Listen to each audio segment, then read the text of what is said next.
आइए रूत की पुस्तक पहला अध्याय। देश में अकाल पड़ा, तब यहूदा के बेतलहम का एक पुरुष अपनी स्त्री और दोनों पुत्रों को संग लेकर मोआब के देश में परदेशी होकर रहने के लिए चला।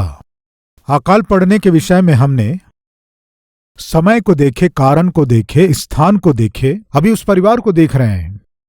बेतलहम के प्रांत में जब अकाल पड़ा, उस अकाल में फंसे हुए एक परिवार के विषय में आज मैं आपसे बांटने जा रहा हूं। पति, पत्नी और 2 पुत्र, 4 लोगों का परिवार। जब उस पूरे प्रांत में अकाल पड़ गया, उस प्रांत के लोगों को क्या करना चाहिए था? परमेश्वर की ओर फिरना था। अकाल पड़ने का कारण क्या है? इसे परमेश्वर ने पहले से ही कहा, यदि तुम मेरे विरोध में जियोगे तो मैं तुम्हें दंड दूंगा। इस तरह परमेश्वर ने पहले ही आज्ञा दिया है। आइए व्यवस्था विवरण की पुस्तक 28 अध्याय 15वें वचन को पढ़ेंगे। परंतु यदि तू अपने परमेश्वर यहोवा की बात न सुने और उसकी सारी आज्ञाओं और विधियों के पालने में जो मैं आज सुनाता हूँ चौकसी नहीं करेगा, तो ये सब श्राप तुझ पर आ पड़ेंगे। परमेश्वर की आज्ञा नहीं मानेंगे तो ये कष्ट तुम पर पड़ेंगे।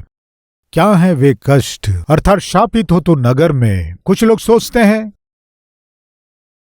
इस छोटे से गांव को छोड़कर, इस झोपड़ी को छोड़कर, इस कच्चे घर को छोड़कर शहर में चले जाने से वहां हम अच्छे से रहेंगे, भले रहेंगे। इस प्रांत को छोड़कर दूसरे प्रांत में जाने से अच्छे हो जाएंगे। इस शहर को छोड़कर दूसरे शहर में, इस राष्ट्र को छोड़कर दूसरे राष्ट्र में, इस देश को छोड़कर दूसरे देश में जाकर हम नौकरी करेंगे तो अच्छे हो जाएंगे। इस तरह बहुत से लोग सोचते हैं। मनुष्य अपने आर्थिक तंगी के कारण, अपने कर्ज के कारण परेशान होकर सोचता है इस शहर को छोड़कर दूसरे शहर चले जाएंगे, इस देश को छोड़कर दूसरे देश चले जाएंगे। इस तरह आशा करते हैं, कोशिश करते रहते हैं, यात्रा करते रहते हैं, स्थान बदलते रहते हैं। कृपया सुनिए, आज जो आपके जीवन में कष्ट है, दुख है, संकट है, बीमारियां हैं और समस्या, इन सब का कारण है शायद आपके पापों को, गलतियों को देखकर परमेश्वर सह नहीं पाए, आपको दंड दे रहे हों। इस तरह परमेश्वर के दंड देते समय आप इस देश को छोड़कर किसी भी देश में चले जाइए, उन्नति करना संभव नहीं होगा। नगर में नहीं है, प्रांत में नहीं है, देशों में नहीं है आशीष। आप में यदि श्राप है, आप में यदि सड़ाहट है, आप जहां भी जाएंगे वो सड़ाहट आपके साथ जाएगा। प्रिय, एक समय में एक जमींदार रहता था। वो जमींदार जब भी वो अपने कार में बैठता था, कार से दुर्गंध आती थी। वो सोचा इतनी महंगी कार है, कैसे दुर्गंध आ रही है।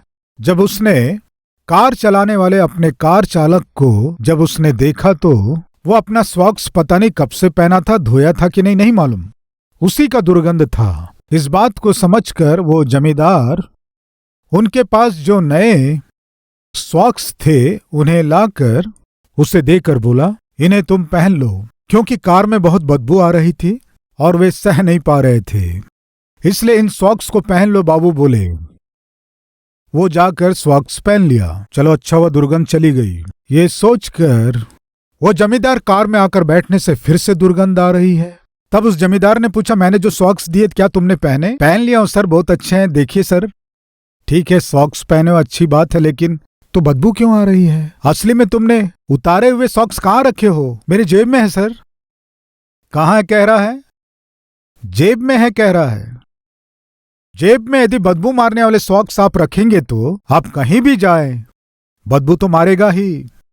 गंदे जीवन को आप में रख के, बदबूदार जीवन को आप में रख के, पापमय जीवन को आप अपने में रख के शहर चले जाऊंगा, दूसरे देश जाऊंगा कहने से बदबू भी आपके साथ जाएगी। आपके साथ आपके पापों के बदले मिलने वाला दंड भी आपके साथ जाएगा। आज बहुत से लोग ऐसे कामों को करके विदेशों में जाकर वहां तरक्की करेंगे सोचे, लेकिन जाने के बाद जैसा उन्होंने चाहा वैसी नौकरी उन्हें नहीं मिली, जितना उन्होंने सोचा वेतन नहीं मिला। यहां से भी वहां उनकी स्थिति और भी बदतर होती चली गई, बहुत ही समस्याओं से भर गई। यहां रहने से सहायता करने के लिए, उधार देने के लिए, कुछ ना कुछ मदद करने के लिए रिश्तेदार या मित्र रहे होंगे। परदेश में जाकर भोजन ना होकर, लौटने के लिए पैसे ना होकर, वीजा एक्सपायर होकर, क्या करना ना जानकर बहुत से लोग अमेरिका देश में सड़ रहे हैं। बहुत से लोग गल्फ कंट्रीज में दुख उठा रहे हैं। कहीं और जाएंगे तो हम सुखी हो जाएंगे, कहीं और जाएंगे तो आर्थिक रूप से उन्नति करेंगे, आर्थिक रूप से स्थिर हो जाएंगे।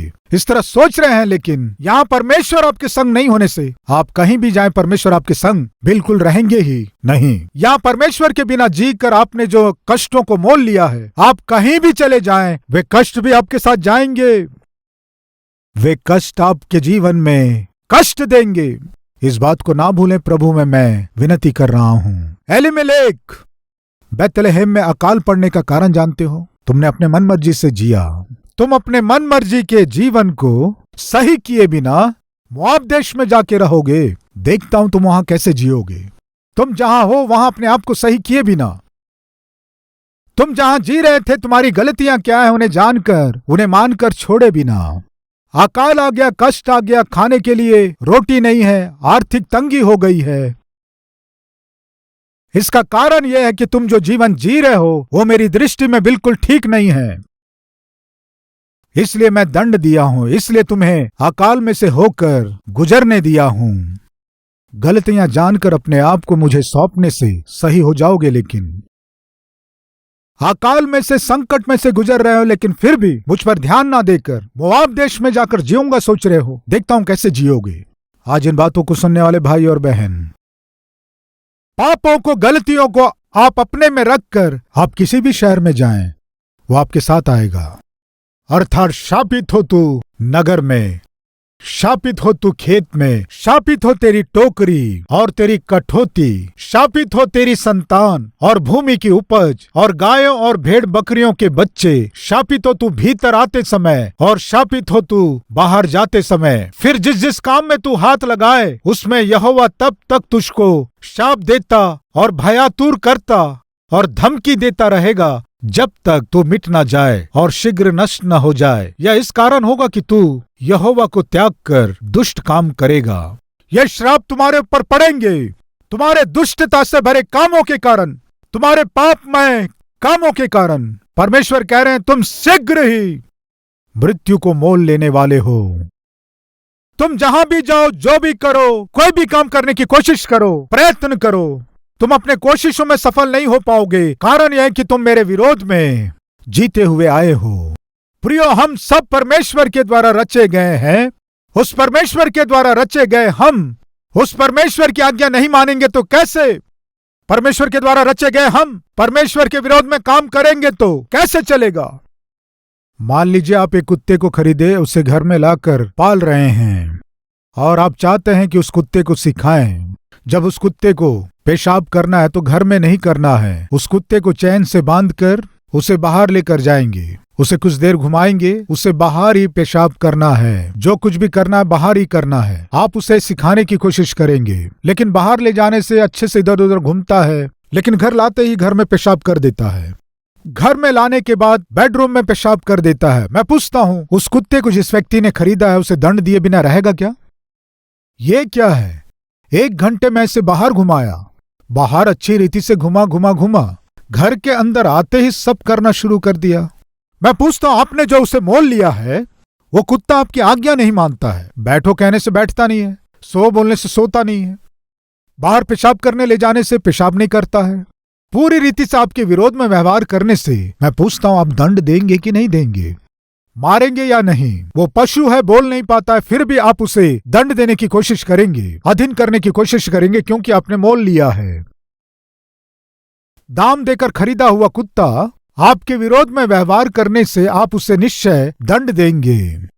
प्रिय भाई और बहनों, सुनिए, मुझको और आपको भी परमेश्वर दाम देकर खरीदे हैं। परमेश्वर ने हमें चांदी और सोना देकर नहीं खरीदे, मसीह के बहुमूल्य लहू के द्वारा, लहू को दाम के रूप में देकर मुझको और आपको खरीदे। मैं और आप परमेश्वर की दृष्टि में मूल्यवान हैं। हम उसके निज भाग हैं। परमेश्वर के निज भाग के रूप में हमें जीना था। हम अपने मन मर्जी से जिएंगे तो परमेश्वर दंड दिए बिना कैसे रहेंगे? परमेश्वर हमें दंड के अधीन किए बिना कैसे रहेंगे? परमेश्वर कह रहे, यदि तुम मेरी आज्ञा मानो तो ठीक है, आज्ञा नहीं मानोगे तो दंड दूंगा। कैसे दंड देंगे? परमेश्वर बताते आ रहे हैं। व्यवस्था विवरण 28वां अध्याय। और यहोवा ऐसा करेगा कि मरी तुझ में फैलकर उस समय तक लगी रहेगी जब तक जिस भूमि के अधिकारी होने के लिए तू जा रहा है उस पर से तेरा अंत न हो जाए, तेरा अंत ना हो जाए। मरी आपका पीछा करती रहेगी। आप किसी भी हॉस्पिटल चले जाएं, कोई भी दवाइयां खाएं, किसी भी डॉक्टर से मिलें, मरी आपको छोड़ेगी नहीं, आपका पीछा करती रहेगी। यहोवा तुझको क्षय रोग से और ज्वर और दाह और बड़ी जलन से और तलवार और झुलस और गेरुई से मारेगा, और ये उस समय तक तेरा पीछा किए रहेंगे जब तक तेरा सत्यानाश न हो जाए। परवाह किए बिना गलत काम करने पर, भय के बिना, डर के बिना, नीचमय काम करने से परमेश्वर कह रहे हैं रोग तुम्हारा पीछा करते आएंगे, कष्ट तुम्हारा पीछा करेंगे, नाश तुम्हारा पीछा करता आएगा।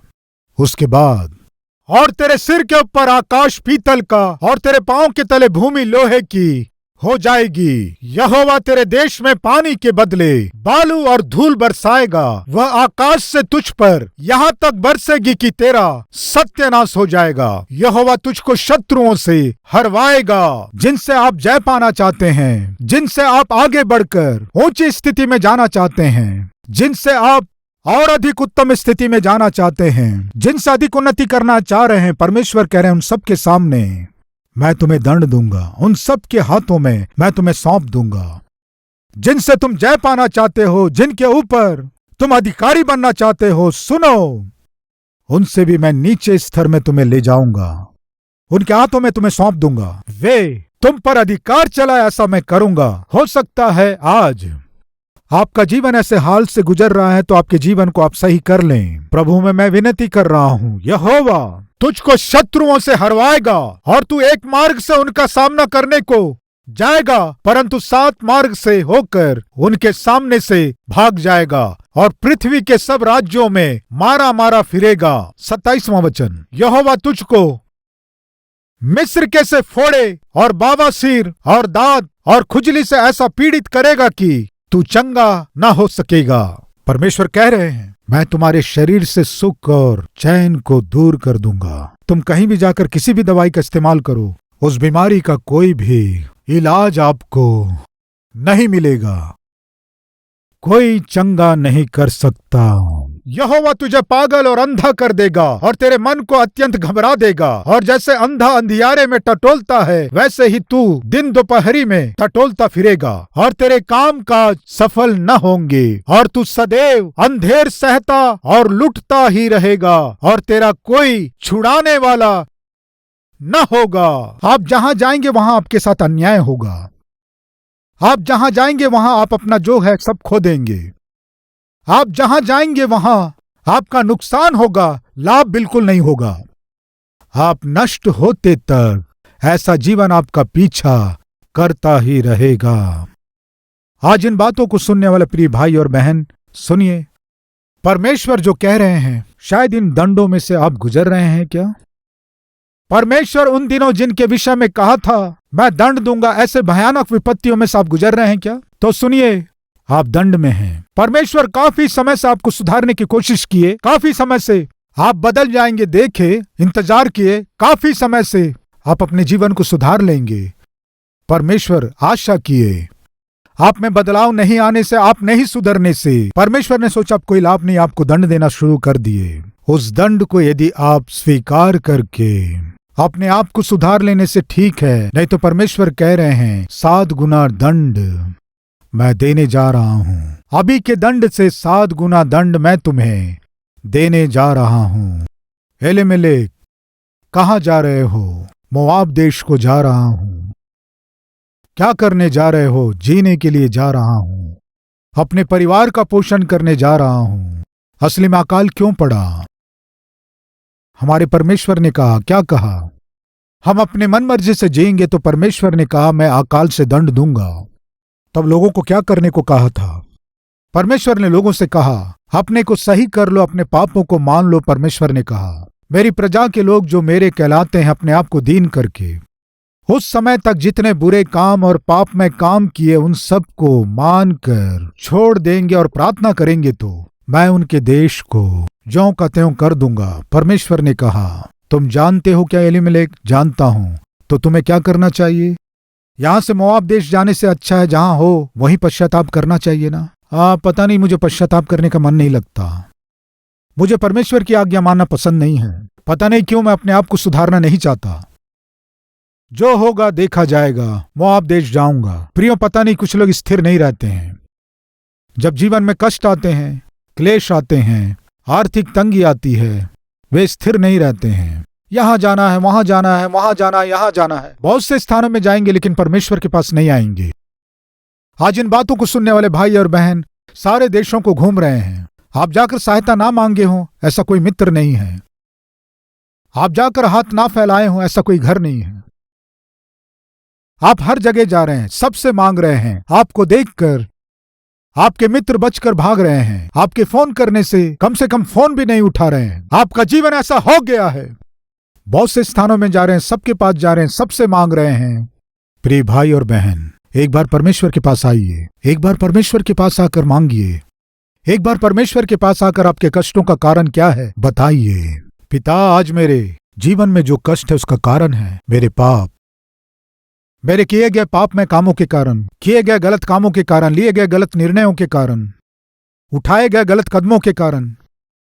आपके होने पर भी आपके बिना मैं जिया, इसलिए मेरा जीवन ऐसा हो गया। प्रिय, एलीमेलेक के नाम का अर्थ क्या है? कोई आइडिया है? एलीमेलेक के नाम का अर्थ है यहोवा ही मेरा राजा है। परमेश्वर ही क्या है? परमेश्वर ही मेरा राजा है। नाम में परमेश्वर है लेकिन जीवन में परमेश्वर नहीं है। एलीमेलेक नाम में परमेश्वर है लेकिन एलीमेलेक के जीवन में परमेश्वर नहीं था। आज इन बातों को सुनने वाले भाई और बहन, आपके नाम में महान अर्थ है लेकिन आपका जीवन अर्थ रहित हो गया है, बिना अर्थ का हो गया है। आपके विश्वास में परमेश्वर है लेकिन आपके जीवन में परमेश्वर नहीं है। क्या लाभ? नाम बड़ा है लेकिन दर्शन छोटे हैं। आपका ऐसा जीवन हो गया, क्या लाभ? एलीमेलेक के नाम का अर्थ है परमेश्वर ही मेरा राजा है। परमेश्वर ही यदि उसका राजा है तो क्यों ऐसी अभागी स्थिति? परमेश्वर ही उसका अधिकारी है तो क्यों ऐसी दुर्गति हुई किए गए पाप के कारण? आप बाइबल का नाम रख लिए, अद्भुत आत्मिक नामों को रख लिए। आपके नाम में आत्मिकता है, आपके नाम में परमेश्वर है, आपके नाम में उत्तम अर्थ है। मैं पूछता हूं प्रिय भाई और बहन, आपका नाम क्या है?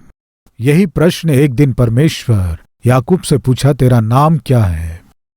याकूब ने कहा, मेरा नाम याकूब है, धोखेबाज हूं।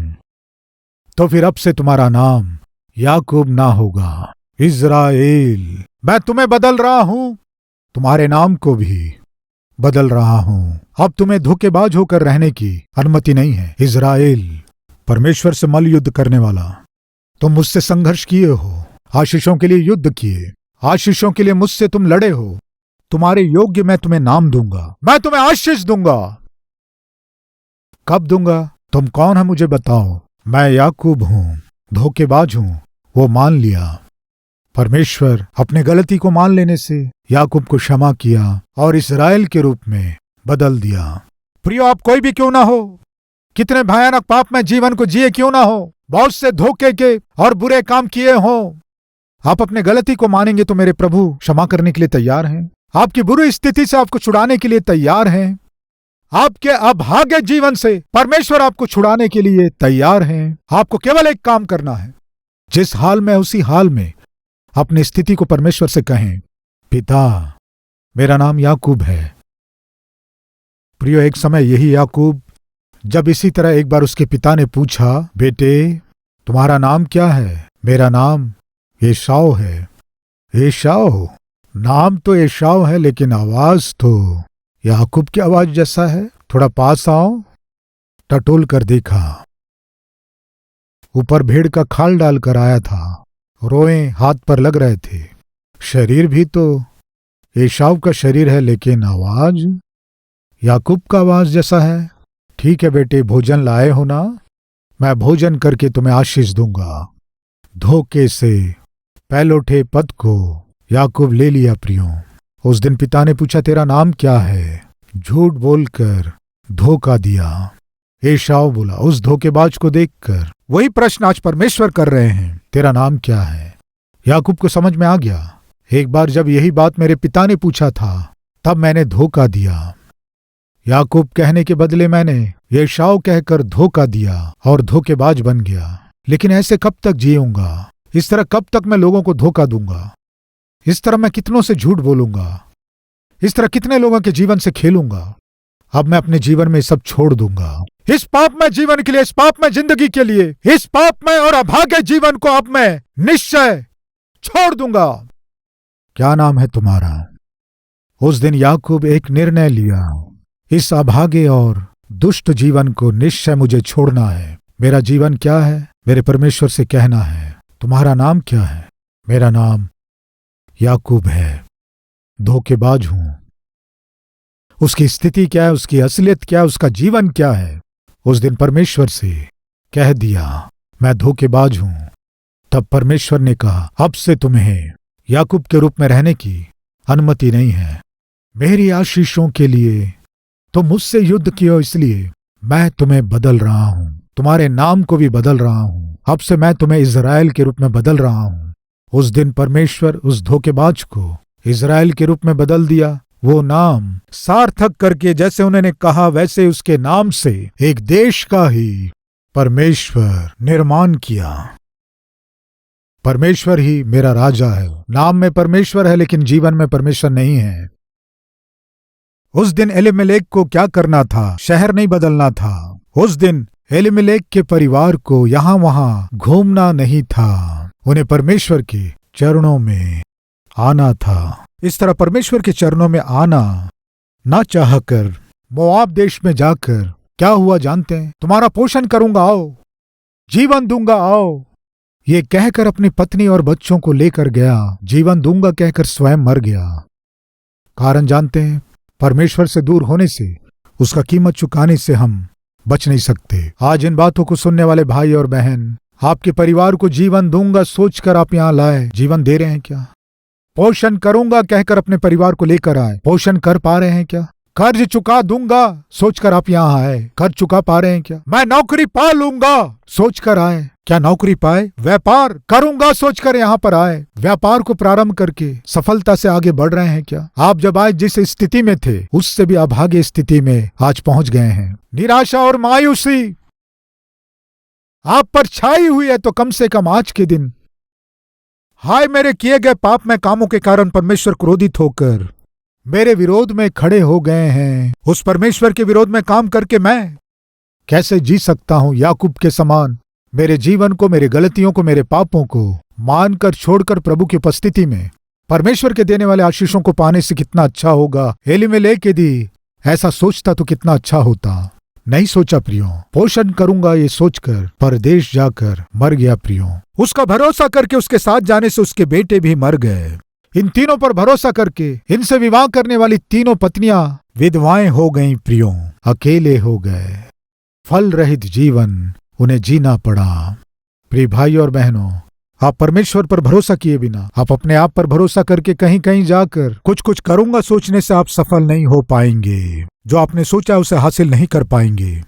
जो आपके जीवन को प्रकाशित कर सकते हैं, जो आपके आंसुओं को पहुंच सकते हैं, जो आपके श्राप को दूर कर सकते हैं, जो आपको आशीषित कर सकते हैं, वो केवल मेरे प्रभु यीशु मसीह हैं। प्रियो, आपको केवल इतना करना है, आप जिस हाल में हैं उसी हाल में अपने आप को प्रभु को सौंप दें। आइए प्रार्थना करें। हर एक जन प्रार्थना में मेरे साथ सहभागी हों।